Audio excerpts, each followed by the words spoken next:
Hey, what's up? This is Evan back again, and I just want to do a real detailed overview of this Coleman I just won. This video is probably only going to be interesting to you if you want to purchase one, or you want to understand stuff about yours if you're kind of new to power sports and stuff like that. So I'll start super basic. Right here is the kill switch. This is the on position. This is the off. This will turn your bike off. This right here is your throttle. And this right here is your brake. Pretty self-explanatory, but doing a detailed overview here. If you already know this stuff, I'm sorry, but I want to cover it for everybody. So back here, this is your brake. When you pull that lever, this moves right here. It's a drum brake. There's adjustment right here on this nut right here and in the spring tension. Right here is going to be our air filter. We just unscrew that if we want to check our air filter, and it's right there. And that brings us to the carburetor, which is right here. Obviously the air goes in through the carburetor. And then that brings us over here to our choke. This is choke on. So this is when you're starting it and warming it up. This is choke off. This is when you're driving it. And this right here turns the fuel off. So if you're going to work on the carburetor, like take the float bowl off, which is this 10mm screw right down here. Sorry if it's dark and hard to see, but it's the 10mm bolt on the bottom of your float bowl. And anytime you ride and you want that on, so to put the air filter cover back on, you just do that.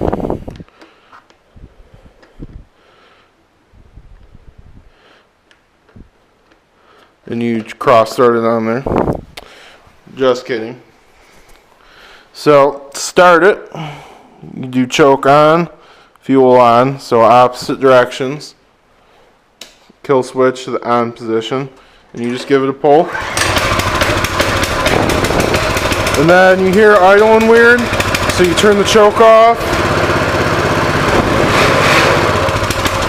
See?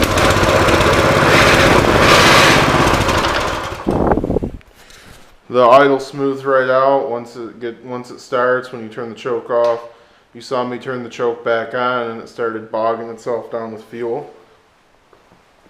Now, obviously, this is our storage rack for stuff, our fender, our seat. Then we get over here. This is our muffler, of course. That's held on right there. 1 bolt, 2 bolt, 13mm on both. That pulls that off. To get this cover off, you just go like that. And this is a jack shaft setup. That's your centrifugal clutch, which is going to be hot after you ride, so don't touch that. This is number 41 chain here. And this is a chain tensioner for that chain. It's got a spring, torsion spring right there. When the spring twists that way, it's called a torsion spring. That's what that means. And this is the clutch again, which is going to spin when you twist the throttle. It'll engage. This shaft right here, and the sprocket, that's called your jack shaft. You can see in there's a bearing, and that sprocket turns, and that one does. And that's your number 41 size chain. And that spins our rear sprocket here, which spins our back tire, of course, which is how we ride. Foot pegs up here, of course. Put your feet on. That's where you put the oil in. Or there's an oil fill back here that's hard to see. And then this, of course, is our oil level sensor and our gas tank right here. Stuff you're never going to have to mess with. This plug right here. Sorry if you can't see it on this side. I'm going to show it on the other side too. But it's on the back of the engine.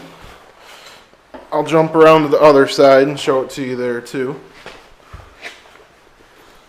That plug right here, where my finger is, take that out. That's a 10mm bolt, and that drains our oil. Now also, if you loosen that bolt up right there, also 10mm, that can tension your jack shaft, the front chain on there. And sliding the engine forward can also tension that. And if you slide this backwards, that's going to put more tension on the jack shaft front chain, and this chain will be looser.